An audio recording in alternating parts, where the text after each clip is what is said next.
Bonjour madame, qu'est-ce que je vous sers? Un café, s'il vous plaît. Ça marche? J'ai découvert mon invité du jour pendant le Super Bowl. Sisley Lawrence Loubet est la danseuse qui fait rêver la terre entière. J'exagère? Pas du tout. Sisley, c'est ce caméléon capable de danser aux côtés de Beyoncé, Rihanna, Katy Perry, Mary J. Blige, Jason Derulo, Alicia Keys, Neo et j'en passe. Sisley, c'est le rêve américain au sens premier du terme. Cette Guyanaise d'origine a gentiment accepté de nous ouvrir les portes de son univers. Alors j'enfile mes chaussons de danse et découvrons ensemble cette femme incroyable. Pendant cette conversation, nous parlerons de réalisation de rêves, de discipline, de développement personnel, de compétition et de représentation. Tu as envie de changer ta façon de faire, d'impacter le monde, mais tu ne sais pas comment y arriver. Je suis Tia Brown Sugar, une touche à tout qui pense que les gens qui brillent n'éteignent pas les autres. Et autour d'une tasse de café, je t'emmène découvrir ces étoiles. Des personnes qui, à travers leur parcours et leur histoire, partagent d'autres façons de faire, de vivre, de consommer, de penser, mais surtout changent les choses. Si tu as aimé ce podcast, abonne-toi pour ne rater aucun épisode. N'hésite pas à le commenter, à laisser 5 étoiles sur Apple Podcast pour m'aider à le faire découvrir, je t'en remercie. Maintenant, prends une tasse, installe-toi et déguste ce moment. Bonjour Sisley. Bonjour. Merci de me Merci recevoir. d'avoir accepté. C'est moi. Merci d'avoir accepté mon invitation.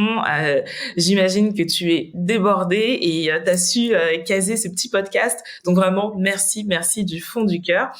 On va commencer par une question obligatoire dans ce podcast. C'est l'une des 2 questions signature. Tu es plutôt thé ou café? Café, mais ça dépend quand même, mais café. Ok, génial. Bon alors ça va être une pause café, ça tombe très bien. On va remonter le temps un petit peu pour savoir comment s'est passée ton évolution. Quelle petite fille étais-tu? Est-ce que tu étais dynamique, sachant déjà que tu serais une très grande danseuse ou alors pas du tout? Alors, j'ai toujours aimé la danse, ça c'est sûr. J'ai toujours en fait suivi mes amis ou ma mère qui allait dans ses cours, etc. quand j'étais beaucoup plus jeune. Et j'avais en tout cas, oui, cette flamme de vouloir danser. Et je pense aussi sur le plan culturel avec le carnaval, etc. en Guyane, c'était quelque chose d'accessible, quoi. Donc c'était déjà ancré dans mon environnement, dans les mœurs et les traditions en Guyane. Donc voilà. Et comment tu commences la danse à l'âge de 6 ans? Est-ce que c'est justement cet environnement qui était propice à ce que tu fasses de la danse tout naturellement? Ou est-ce que vraiment c'était une passion déjà ancrée? C'est vraiment difficile de répondre à cette question parce qu'en fait les choses se placent de façon spontanée. C'était pas vraiment euh, planifié, je veux dire. Mais bon, comme la plupart des enfants à mon âge, j'étais placée dans une activité extrascolaire et puis j'ai continué. L'environnement était très sain, très familial et donc en fait ça a nourri l'envie de poursuivre la danse parce que voilà, c'était des conditions plutôt agréables et chaleureuses. Et donc, de fil en aiguille, donc, ça m'a donné envie de continuer. On a été poussé à l'époque par Madame Vérin, qui était ma prof de danse en Guyane, à continuer à faire des compétitions. On a voyagé ensemble. En fait, c'était très, très familial. Et donc, cet esprit-là, allié avec l'activité physique, je pense que c'était déjà quelque chose qui, m'a- qui m'a plu à cette époque. Et puis après, j'ai continué après l'école, en fait. Et oui, j'ai découvert au fur et à mesure une passion pour le mouvement, pour la danse, pour l'expression corporelle et les performances scéniques. Et puis, avec cette même famille, de découvrir des danseurs. À l'époque, on regardait des DVD, des cassettes, etc. Euh, les différentes performances de danseurs, que ce soit des danseurs de compagnie ou alors des danseurs commerciaux qui, en fait, étaient comme on dit, des backup dancers pour des artistes. Et donc, en fait, voilà, de fil en aiguille, c'est vraiment une passion qui s'est nourrie de par son environnement, qui était très sain et très chaleureux, et en même temps, l'activité elle-même, quoi. Alors justement, tu nous as parlé de la Guyane. Quel souvenir tu gardes de cette époque, de la Guyane justement? Toujours dans le contexte de la danse ou en général? Ouais. Oh ben, franchement, ça a toujours été ma base, je pense, hein, c'est ma fondation dans la mesure où, à cette époque, plein de valeurs ont été vraiment m'ont été inculquées dans ce cocon familial qui était mon équipe, enfin l'association de Madame Vérin, avec laquelle on a fait plus que de la danse en fait, parce que même s'organiser pour partir et pour faire des stages à l'étranger, etc., il y avait vraiment cette espèce de cohésion. Et donc, voilà, ça reste de très très beaux souvenirs ancrés dans les valeurs de la famille, de la solidarité, de l'union, etc. Et, euh, et d'une compétition qui était très très saine en fait à l'époque. Donc voilà. Alors tu décides de partir à Paris pour continuer ta formation de danse. Tu intègres le Centre international de danse Jazzric Odums. Je ne sais pas si ça se prononce comme ça. Pourquoi Paris et comment se sont passées ces années d'apprentissage? Alors Paris parce que c'était la première case pour démarrer mon chemin, on va dire.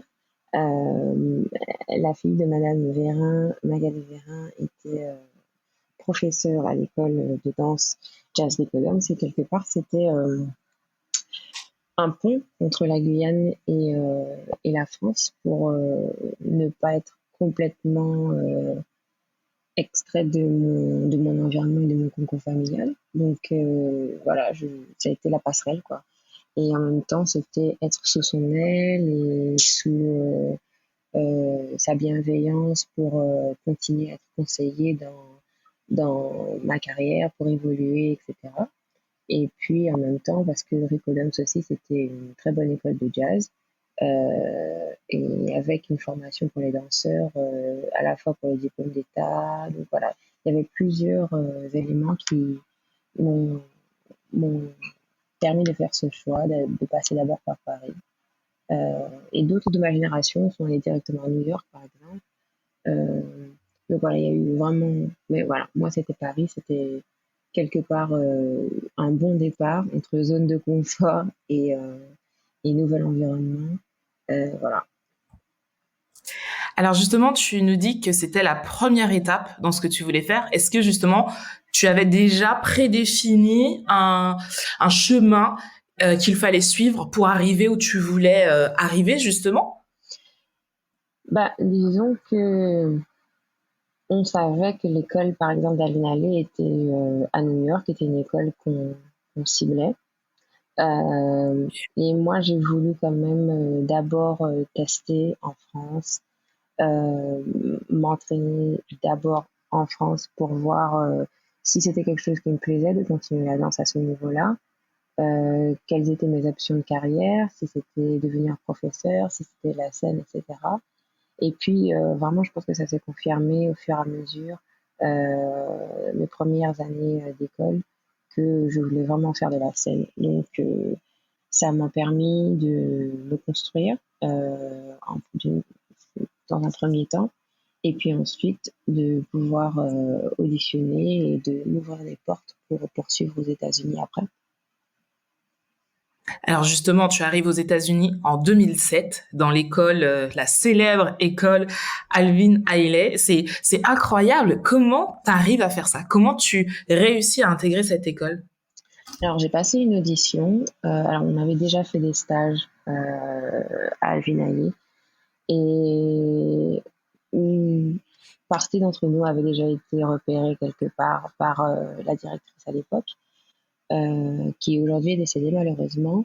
Mais elle faisait aussi des stages, notamment en Guadeloupe, pour quelque part auditionner des jeunes des départements d'outre-mer notamment, pour entrer à l'école et pour soit faire partie dans un futur proche de la compagnie ou alors au moins s'initier à la danse à un haut niveau. Et donc voilà, j'ai auditionné en Guadeloupe, j'ai été repérée par Madame Denise Jefferson qui m'a offert une bourse pour aller à New York. Voilà. Et c'est d'ailleurs la bourse Oprah Winfrey. Est-ce que tu peux nous en parler? Comment on fait pour avoir cette bourse? Alors, c'est une bourse, enfin, il y a plusieurs sponsors, en fait, qui travaillent avec l'école et qui permettent, en fait, de pouvoir offrir des opportunités à des jeunes euh, pour poursuivre une carrière dans la danse. Voilà. Donc, c'est pas quelque chose qu'on sait au préalable, ça n'est pas prédéfini. Et donc, je ne pourrais pas vous en dire plus sur la façon dont les choses sont faites auprès de l'organisation d'Alvin Ailey. C'est pas quelque chose vraiment dont j'ai accès pour être vraiment honnête. Donc voilà, mais ça a été quelque chose. En fait, chaque année ou chaque semestre, je pense, on recevait une lettre qui nous indiquait qui avait été notre sponsor pour l'année et qui avait contribué à notre éducation et à notre développement de carrière quelque part avec l'école. Mais c'est génial en tout cas parce que ça permet à ceux qui nous écoutent de se dire, ben tiens, il y a quand même des moyens de financer entre guillemets des études, des formations, des écoles aux États-Unis et ben la bourse Oprah Winfrey fait partie justement de ces solutions. Donc si ça vous intéresse, renseignez-vous, regardez comment on peut y accéder. On ne sait jamais. Alors, tu intègres cette fameuse école, cette prestigieuse école, j'ai envie de dire même. T'es dans quel état d'esprit avant de partir et une fois sur place? Alors, Parce que faut quand même, c'est un nouveau chapitre de ta vie qui est totalement loin de ce que tu connais. oui, tout à fait. Je pense que j'étais ouverte à l'aventure, en fait. J'ai quelque chose, je pense que c'est un trait de caractère que j'ai en général. Et donc, oui, j'ai été vraiment consciente que je ne savais pas comment les choses allaient tourner, mais c'était un bon deal pour moi, on va dire. J'étais contente de pouvoir parcourir le monde, de pouvoir découvrir de nouveaux horizons, de me challenger, de pouvoir m'adapter. Et c'était important aussi parce que je n'étais pas seule non plus. Il y avait deux, trois danseurs déjà qui on gravitait ensemble hein, dans ce cheminement. Et donc, voilà, on était une petite équipe où on était solidaires en tout cas avec notre développement dans la danse. Et ça s'est fait, je pense, je dirais spontanément. Quoi. Il n'y a pas eu d'anxiété ou de peur. Ou, voilà.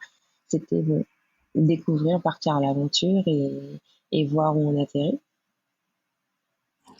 Alors, tu restes 2 ans dans l'école Alvin Ailey. Qu'est-ce que tu apprends sur toi pendant ces 2 années?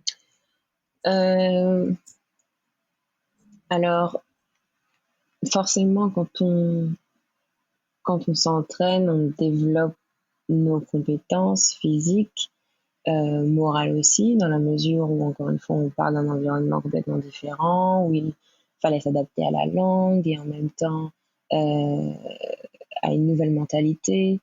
Donc, oui, j'ai découvert que j'étais très persévérante. J'ai découvert ma, comment dire, mon endurance, autant physique que mentale.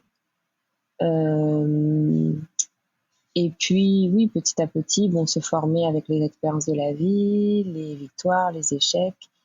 Et oui, c'est vraiment aller à la rencontre de soi-même. Euh, voilà. Donc, je dirais, enfin, il y a plein de choses que j'ai traversées en l'espace de ces 2-3 ans que j'ai fait à New York et à Miami, mais euh, là, de tête comme ça, je dirais, ouais, c'est la persévérance, découvrir de quoi on est vraiment capable. Et puis aussi la connexion spirituelle avec soi-même, de savoir vraiment à l'intérieur de soi de quoi on est capable. J'ai été challengée plusieurs fois parce que j'étais pas forcément euh, la moins timide, euh, mais j'étais pas non plus la plus réservée. Donc c'était vraiment un peu en entre-deux. Et dans ce genre d'expérience, on trouve son tempo, on trouve son rythme en fait. Et ça peut être vague ce que je dis, mais c'est parce que ça touche dans plein de domaines, ça s'applique autant à la vie que ça s'applique à son activité professionnelle, quoi. Donc voilà, c'est vraiment aller à la rencontre de soi-même en général. Je trouve, tu me diras si je me trompe, qu'aux États-Unis, on a un regard très professionnel sur la danse et il y a surtout aussi une diversité incroyable dans cet art. Est-ce que toi, tu as ressenti une différence entre ton évolution en France et ton évolution aux États-Unis? Alors je reste quand même, je peux pas vraiment m'avancer sur mon évolution en France parce que je suis partie très tôt, en fait.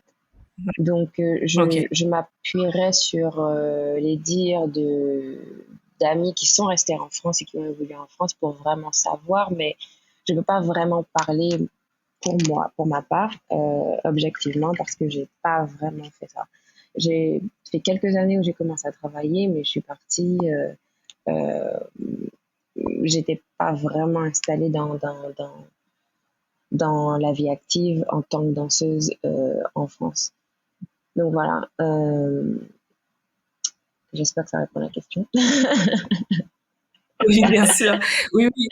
Et c'est vrai que si tu l'as pas vécu, c'est assez compliqué de donner ton avis. Et c'est vrai que par rapport au ressenti des autres, ça peut être vécu totalement différemment. Donc, non, non, je comprends totalement. Mais ceci étant dit, c'est vrai qu'il y a certainement une différence de valorisation au niveau de la danse commerciale, pas de la danse, je dirais. Ok. En France et en Europe, il y a quand même une certaine richesse et une certaine reconnaissance de la danse. Il y a eu pas mal de mouvements artistiques qui prouvent quand même qu'il y a un intérêt là-dessus. Bon, qui n'est pas forcément valorisé sur le plan euh, financier, quoi. On va pas, ça reste pas des carrières qui sont vues comme des carrières où on peut devenir riche, par exemple, mais je pense que c'est quand même c'est mis en challenge. Il y a beaucoup de réflexions autour de ça et beaucoup de voix qui se créent, surtout à l'ère des réseaux sociaux, où les gens trouvent un moyen de pouvoir en fait créer des emplois autour de la danse ou autour des métiers artistiques, voilà, etc. Et aux États-Unis, je dirais oui, c'est un peu plus valorisé. C'est la culture Hmm, j'essaie d'être objective dans cette question. Ben, c'est un système capitaliste, donc forcément, la façon d'aborder les choses, c'est peut-être un peu différent. Et on a Mm. peut-être une approche qui résiste encore et certainement dans les territoires d'outre-mer où la culture est de seconde zone. Mais ouais, c'est un peu paradoxal parce qu'il y a quand même pas mal de choses qui essayent de se faire quand même chez nous sur le plan artistique. Mais c'est sûr que c'est pas, ça reste encore moins valorisé que certaines carrières, malheureusement. Ouais. Justement, je vais faire le parallèle avec ce que tu dis par rapport aux Antilles. Est-ce que tu as l'impression qu'aujourd'hui, ne serait-ce que par exemple, ta renommée ou d'autres artistes qui ont réussi à rayonner au niveau international, est-ce que tu as cette impression qu'aux Antilles, aujourd'hui, il y a quand même un mouvement qui est en train de changer la donne et qui fait que, par exemple, quand toi, tu veux initier quelque chose en Guyane, par exemple, ben, c'est peut-être plus facile qu'il y a quelques années? Euh, oui et non. Je dirais que ce mouvement, il est insufflé de l'extérieur vers l'intérieur de la Caraïbe, pas de l'intérieur vers le monde. C'est- Donc, nous ne sommes pas ceux qui, qui, qui sont en train d'initier ce mouvement, je dirais, mais on le vit parce que bon, les réseaux sociaux font qu'il y a énormément d'accès à la danse et que c'est euh, c'est vu par des millions de gens, donc c'est adopté, c'est voilà, l'envie est là, quoi. Mais en même temps, ouais, voilà, en fait, de chez nous, c'est vrai qu'on saisit pas l'opportunité d'avoir ces richesses et ces ressources sur le plan artistique qu'on pourrait vraiment exploiter dans le bon sens du terme euh, et valoriser. voilà, s'il n'y a pas de financement pour ce genre de projet, ça veut dire qu'il n'y a pas d'intérêt, ça veut dire que ça reste encore de seconde zone. Et forcément, c'est difficile de pouvoir initier quoi que ce soit si on ne peut pas en vivre, tout simplement. Bien Et sûr. ça, c'est dommage parce que je pense que quelque part, c'est douter du pouvoir que la culture peut avoir sur le rayonnement international, quoi. Et la conversation que ça peut permettre d'avoir, le dialogue qui peut nous donner accès à beaucoup de choses de par notre richesse culturelle. Et on a plein de choses qui sont des mines d'or, en fait. Les danses traditionnelles, voilà. Euh, qu'on ne peut pas vraiment élever au rang d'art parce qu'on n'a pas vraiment le contexte économique qui est établi dans ce sens. Ouais, je suis totalement d'accord avec toi. Et est-ce que ta créolité, donc je suis d'origine guyanaise, est-ce que ta créolité, tu penses, a fait la différence dans ton travail?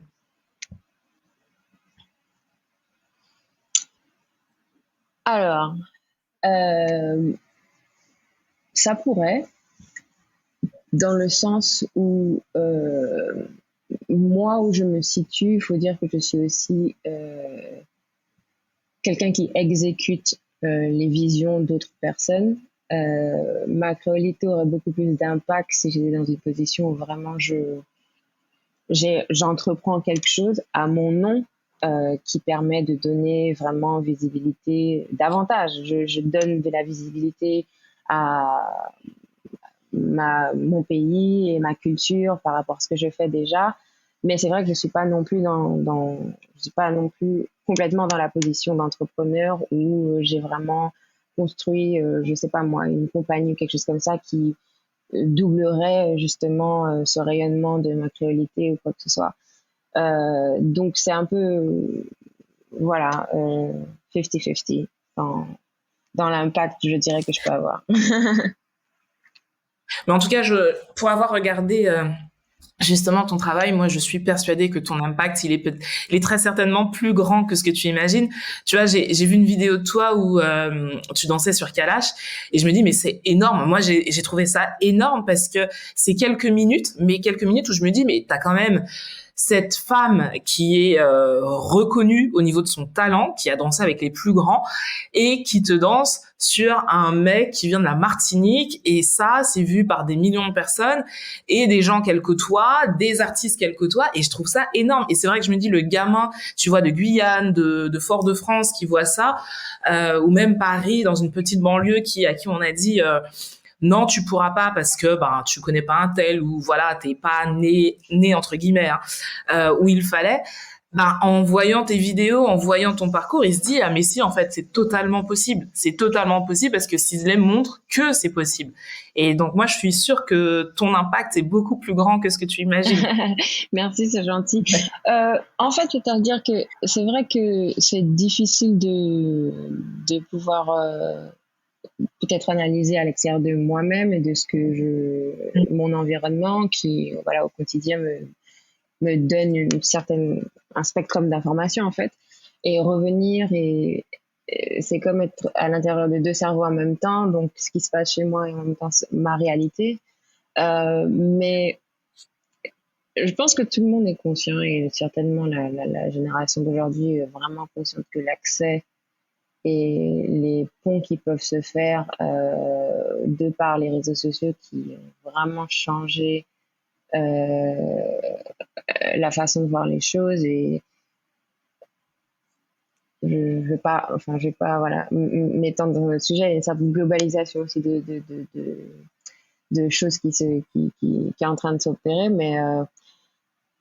mais d'une façon générale, je pense qu'avec les réseaux sociaux, c'est vrai qu'il y a l'accès, il y a la possibilité de collaborer, et il y a la possibilité de voir que, encore une fois, oui, ce qu'on a chez nous, c'est tout à fait légitime. Et il y a énormément de gens, je vois énormément de gens autour de moi dans des conversations que j'ai au quotidien qui valoriseraient, mais à des millions de dollars, nos origines et la culture et l'héritage que nous avons chez nous. Sauf que je pense qu'on n'est pas vraiment capable de le voir à ce niveau et de le valoriser euh, à un point qu'on n'imagine même pas, justement. Donc, c'est un petit peu cet échange, voilà. D'un autre côté, j'ai aussi accès par certaines conversations ou certaines façons de voir comment un autre pays valorise certaines choses, ce qui nous manque chez nous et ce qu'on pourrait vraiment gagner à valoriser certains aspects de notre culture, qu'on ne fait pas malheureusement parce qu'il y a une certaine mentalité qui bloque, un certain passé qui bloque, qui nous limite dans nos ambitions. Euh, et puis, bon, un contexte économique encore, il nous reste encore des départements d'outre-mer qui aussi ne facilitent pas toujours les choses. Mm. Euh, mais ouais, donc voilà, quoi. Donc, j'ai cette possibilité aussi de voir de l'extérieur et et d'être toujours entre les deux zones, entre ces deux mentalités, de voir un petit peu les deux côtés des choses. Donc voilà quoi. Ouais, mais je garde cette utopie dans ma tête en me disant que si on va arriver à faire en sorte que justement la culture réussissent à véhiculer ce que nous sommes et toute la richesse que l'on a dans ces contrées qui sont tellement loin de pour beaucoup de monde, mais en fait tellement proches. Quand je vois ne serait-ce qu'au niveau géographique, on est proche de tout le monde en fait, on est proche de tout le monde et on arrive à accueillir la richesse de tout le monde et en faire quelque chose qui nous est propre. Donc ouais, j'ai cette utopie de me dire mais si on va y Parce arriver. qu'en fait, souvent la première chose sur le plan global qui parle, c'est l'identité. Et Ouais, donc l'identité, forcément, ça touche, ça passe par la culture. Et si c'est la première chose qui nous démarque et qui permet d'être pointé, enfin pas pointé du doigt dans le mauvais sens du terme, mais de pouvoir signifier, voilà, cette personne est elle parce qu'elle a ça comme attribut. Ça représente en fait, c'est un moyen de capitaliser là-dessus en fait.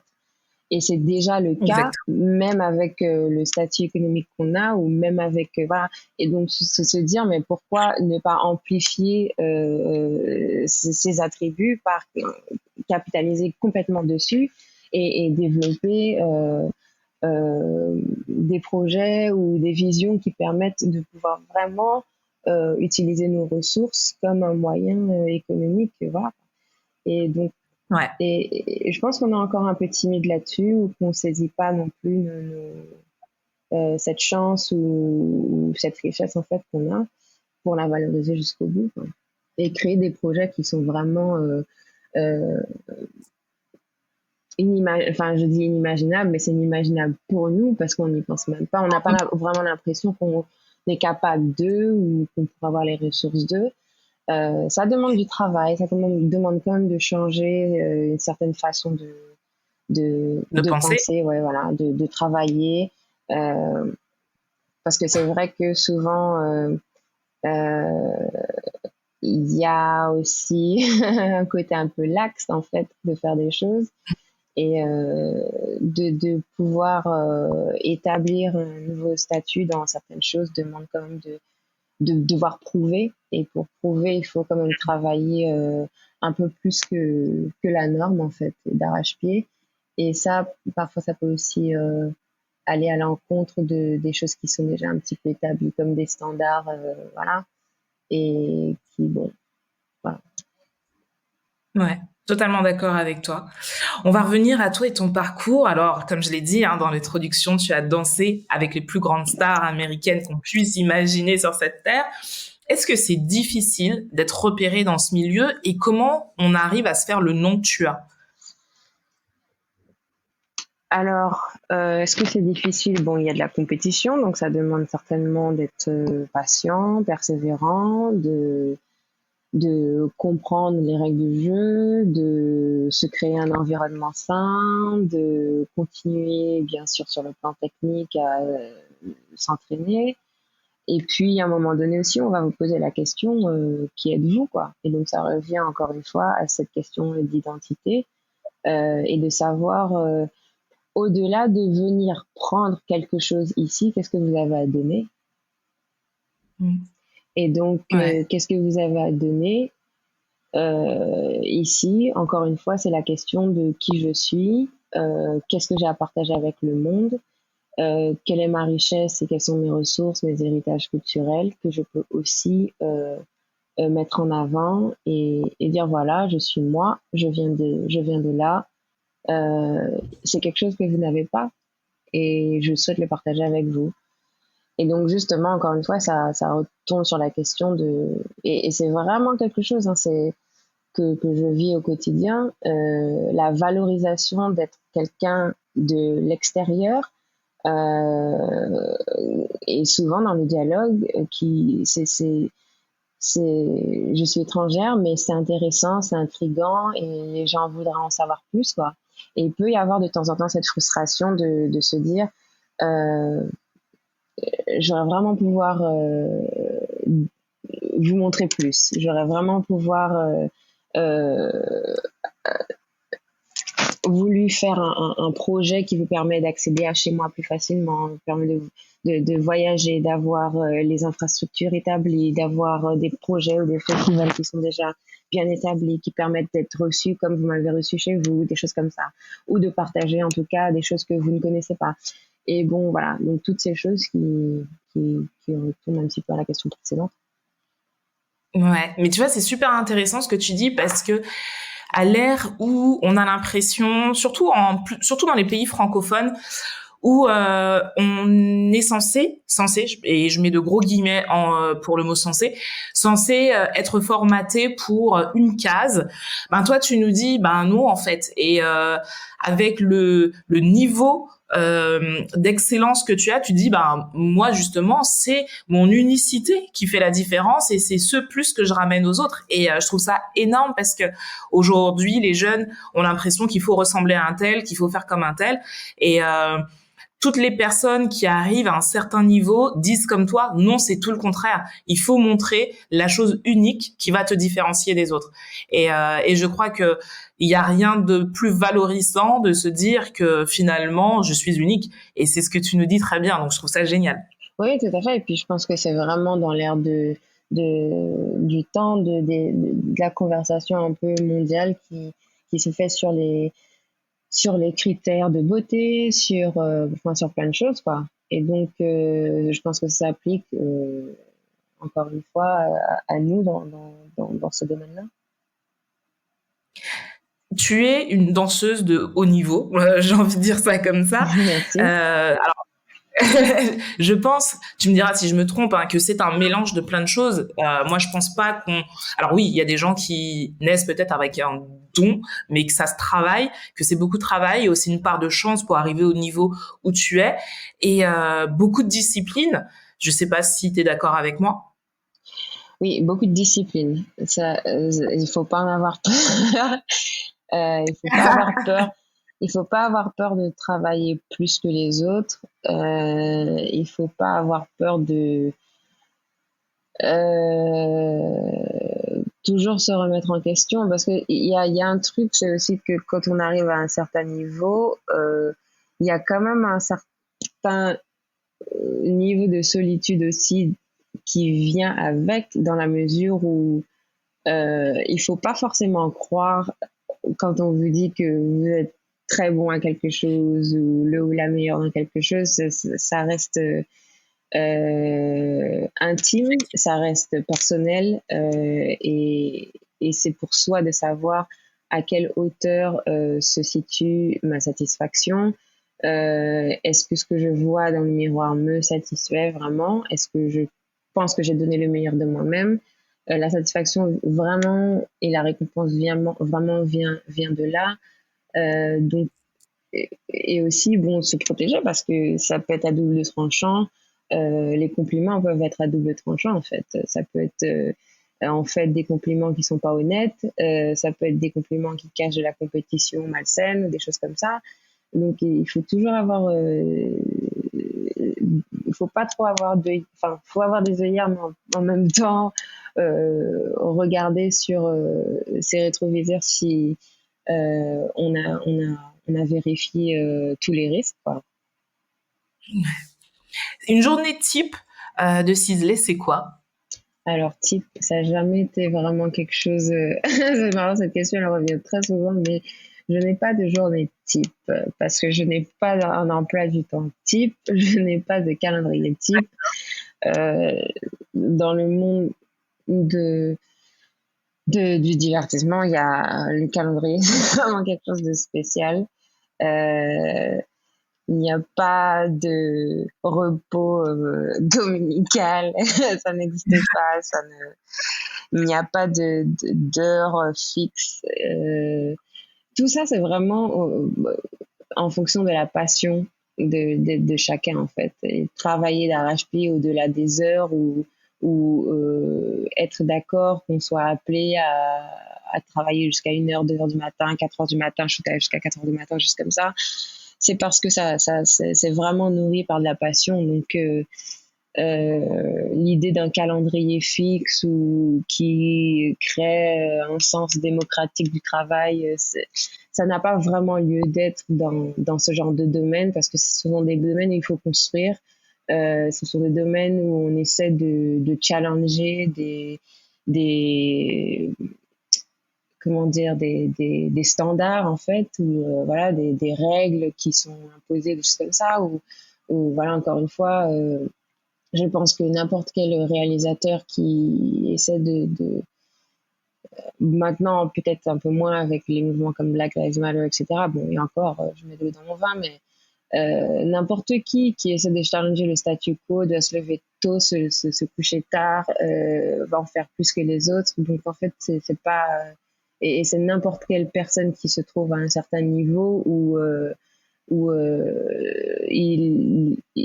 parle pas forcément de moi, mais en tant que n'importe quel leader qui arrive à un certain niveau où maintenant il y a une barrière à pousser et qu'il a compris qu'il faut pousser cette barrière-là, ça va être vraiment à son travail, à sa persévérance que ça va tenir, en fait, hein, de se lever, d'aller chercher l'information, de faire des recherches, de passer des coups de téléphone, d'organiser, de créer, de réfléchir, de stratégiser. Enfin, il y a plein de choses là-dessus. Donc, un genre de type dans ce genre de domaine, je pense qu'il faut abandonner le terme. Il faut même pas se marier avec l'idée d'un calendrier stable, de vacances établies, de billets d'avion qu'on peut prendre 6 mois à l'avance. Non, ça n'existe pas. Ça n'existe pas, non. Ça n'existe pas. C'est un billet d'avion au jour le jour et c'est peut-être du prix de 3-4 jours avant pour des longues distances, pour voilà. Encore une fois, là, j'ai été je travaille pour un job la semaine prochaine. Ici, je suis en train de filmer quelque chose à Atlanta en ce moment. Et en dernière minute, il faut retourner à Los Angeles pour faire un autre projet.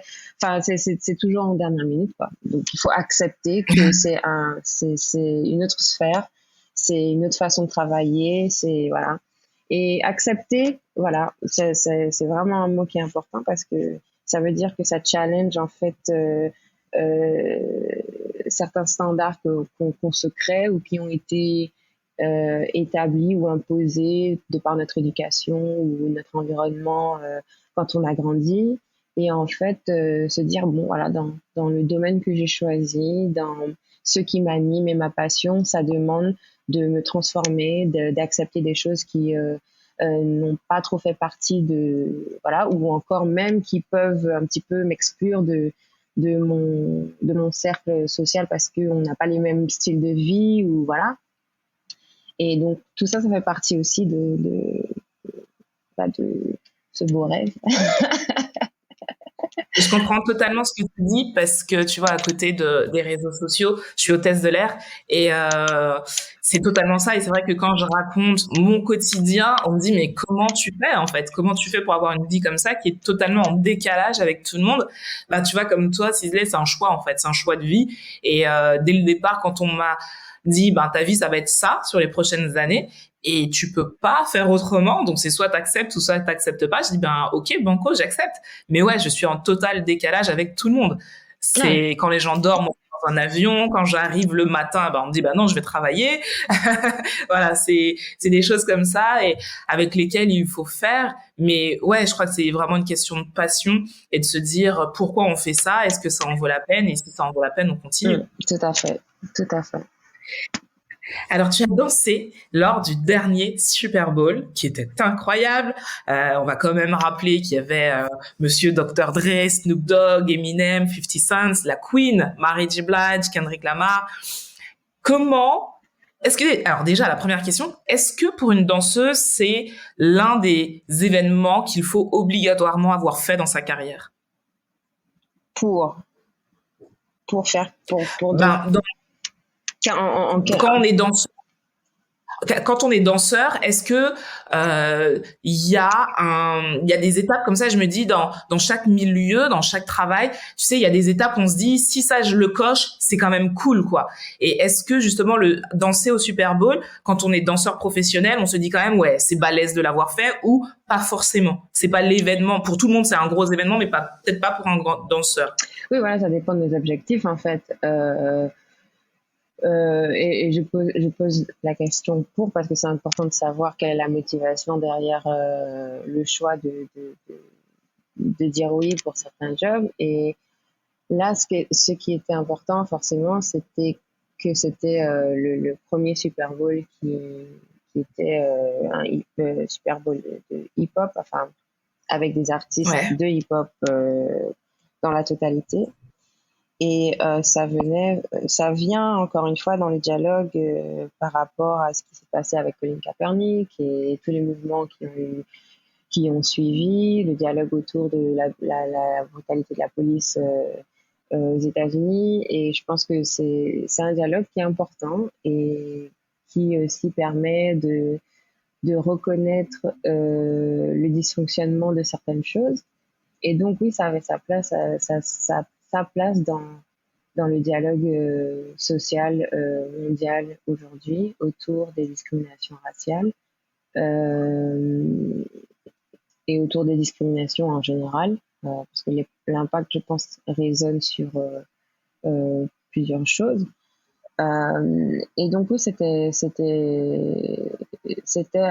mais en même temps, je dis ça et aussi c'est vrai que dans le feu de l'action, j'ai fait pas mal de performances et donc c'est vrai qu'il faut faire attention d'être à l'intérieur de la performance et à l'extérieur pour comprendre aussi l'impact du projet sur lequel on est, parce que pour avoir fait ça les 10 dernières années, les 12 dernières années, il y a quand même un côté un peu répétitif au niveau de l'organisation. Pour moi, il y avait un côté un peu routinier, quoi. C'est un job, voilà, une autre performance. Et on ne sait jamais vraiment l'impact que les choses vont avoir parce que ça peut avec les médias, ça peut vraiment tourner au vinaigre à n'importe quel moment. Je veux dire, ça peut être le fait que Eminem ait posé le genou, ça aurait pu être positif ou négatif. Enfin, on est vraiment à 1 millimètre près d'être ou un oui ou un non. Donc voilà, on ne sait jamais vraiment comment les choses peuvent tourner. Et donc voilà, en tout cas, moi, ce que je retiens de cette performance-là, c'est que parmi les performances que j'ai faites, c'était une atmosphère qui était vraiment très bien organisée en termes de collaboration. Tout était vraiment au poil de carré, quoi. Bien carré, bien organisé. Il n'y a pas eu d'échanges compliqués entre les différents départements, en tout cas à notre niveau. C'est tout ce que je peux dire, mais voilà. Et aussi, il y avait dans la production des designers, moi, je fais notamment une école de design en même temps, et je fais beaucoup de choses. et, et quelque part, de voir ces génies-là au travail, c'était vraiment une très belle expérience. Donc, c'était un peu au-delà de la danse aussi pour moi, cette expérience-là. Ok. Et voilà, ça a touché plein de domaines qui m'ont permis de vraiment valider, de sentir que ça a été une expérience que moi, où j'ai ressenti quelque chose de positif, une énergie qui m'a vraiment nourrie pour mes projets futurs et en même temps pour la danse et voilà, sur plein de domaines. Quel a été le moment le plus marquant de ta carrière? Alors, c'était encore une fois donc l'idée d'une case cochée. Ouais. C'était en oula. Alors j'ai fait la tournée de Rihanna pour Diamond World Tour et c'était de pouvoir avoir ma famille réunie au Stade de France. Ça a toujours été quelque chose qui m'a vraiment consolidé dans l'idée que c'était ce que j'avais envie de poursuivre. Des moments comme ça dont j'avais rêvé depuis très jeune. Et, et oui aussi, bon, de pouvoir indirectement euh, inspirer en disant, voilà, sortir d'un petit pays où on pensait pas que enfin, poursuivre la carrière de danse, c'était quelque chose encore de vraiment timide et bon, ça m'a pas non plus paralysée, mais il y avait quand même des peurs. Tu veux pas faire quelque chose à côté ou pas forcément de mes parents, mais c'était quand même dans le dialogue et de se dire c'est bien de pouvoir être récompensé en ayant pris certains risques en fait et pas dans un pas dans un registre de oh je voulais vous montrer que je peux être meilleure que ça ou quoi que ce soit, mais plus dans l'idée de garder l'espoir et de continuer à explorer des choses, même avec le facteur du risque, pour voir où on arrive et où on atterrit. Parce que rester dans des zones en fait de confort, euh, l'évolution en fait se fait dans l'autre sens quoi. On est un petit peu poussé par les autres, on est un petit peu on sera forcément le résultat du travail, de l'acharnement ou d'autres personnes en fait qui auront pris le risque, qui auront pris voilà et entreprendre ça, je pense que on peut vraiment tomber sur des mines d'or, on peut vraiment avoir des récompenses auxquelles on s'attendait pas en fait, ou même que ce soit rencontrer des gens qui nous ouvrent d'autres portes dans la vie, ou voilà, il y a toujours cet espace en fait de découverte qui est pour moi très intriguant et très excitant. Et je pense que voilà quoi, c'est l'une des choses que j'aspire à continuer d'avoir dans mon parcours, quel qu'il soit. Comment on fait pour garder les pieds sur terre quand on a la vie que tu as? Comment on fait? Ça, c'est défini vraiment par l'environnement qu'on qu'on crée autour de soi, les amis, et c'est toujours important enfin la famille aussi, c'est toujours important d'avoir un espace où on continue à grandir en fait. Je pense que euh, même enfin quand on a passé quelque part une étape et qu'on a réussi, peut-être on a atteint un rêve ou un objectif, c'est facile aussi de s'endormir après ça. Et rester en vie, ça veut dire continuer à explorer des aspects de soi où on a peut-être encore des choses à découvrir. Et voilà, je pense que c'est c'est ma mon motto comme on dit en anglais. Quand on a dansé avec Beyoncé, Rihanna, Eminem et j'en passe, qu'on a dansé au Stade de France, est-ce qu'on a encore des rêves? Bah bien sûr, c'est ça. Ça continue à évoluer. Ça continue à évoluer comme eux aussi à leur niveau, ça continue d'évoluer. Et on découvre d'autres choses, on découvre d'autres intérêts. Il y a des conversations, des échanges avec des personnes euh, parce que la vie est un cycle de toute façon et qu'on évolue en tant qu'être humain. C'est pas figé enfin, en tout cas pour moi, mais on reste pas figé dans un seul univers ou dans un seul espace. Au contraire, c'est des portes qui s'ouvrent et de nouveaux univers, de nouveaux horizons. Et c'est ça qui est excitant dans la vie, quoi, de continuer à ouvrir ces portes pour avoir de plus en plus accès à soi-même et savoir de quoi on est capable ou jusqu'où on peut aller. Et je pense que c'est voilà, c'est en tout cas pour moi ce qui me garde vraiment en vie et animée, quoi. On arrive quasiment à la fin de cette conversation. J'ai encore 2 petites questions. Si demain, un gamin vient te voir, petite fille, petit garçon, et en te disant, voilà, Sisley, je veux faire comme toi. Je veux être un ou une danseuse professionnelle. Je veux danser derrière Beyoncé. Tu lui dis quoi? Tu lui donnes quoi comme conseil? De continuer à s'entraîner, de continuer à s'ouvrir à plein de choses, que les rêves peuvent être atteints à n'importe quel moment, parfois même plus vite qu'on l'espère, et qu'il faut voilà, continuer à explorer plein de choses, continuer à s'ouvrir à plein de choses pour aller au-delà de ça. Et puis, à part danser l'idée aussi, c'est de savoir en quoi je peux contribuer à quelque chose, quel sera mon héritage de mon passage sur Terre. Donc, c'est une plus grande question aussi qui demande d'être courageux et de continuer, voilà, encore une fois, à se découvrir soi pour savoir à quoi on contribue dans un plus grand et un plus long terme. Si on ne devait retenir qu'une chose de toi, de ton parcours, ou un message que tu aimerais que les gens retiennent de toi, ce serait quoi? Ouf, comme ça, là, sur le tas, ce sont des questions qui demandent beaucoup de réflexion. C'est pour ça que c'est la dernière. Retenir de moi, ce serait quoi? Ou un message que tu as envie de faire passer. Un message que j'ai envie de faire passer. Oui, de prendre des risques. Ok. Prenez des risques. Prenez des risques. Ok, ça me va. C'est pas évident, mais ça me va. C'est le challenge. Ok, alors j'espère que vous le prendrez, ce risque, à toutes ces personnes qui nous écoutent, qui ont un petit rêve comme ça au coin de la tête et qui se disent « Ouais, mais c'est pas pour moi ».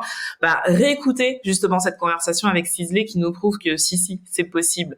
En tout cas, merci Sisley pour ce moment. J'ai adoré, j'ai trouvé ça hyper inspirant. Est-ce qu'on peut te retrouver sur les réseaux ou est-ce que tu as des événements qui arrivent où on pourrait te voir? Oui, alors je suis sur les réseaux Sisley Loubet. Very simple. Alors, je me suis remise sur Twitter, mais c'était pas vraiment ma plateforme de prédilection, on va dire. Donc voilà, Twitter, Instagram, Facebook. Et en général, je suis en dialogue avec tout le monde. Je partage quand on m'envoie des messages ou des invitations comme toi aujourd'hui. Encore une fois, merci. Et voilà. En tout cas, merci vraiment pour ce moment, c'était hyper agréable. Merci à vous aussi qui nous écoutez et qui êtes là chaque semaine de plus en plus nombreux. C'est juste génial de recevoir tous vos messages, tous vos encouragements.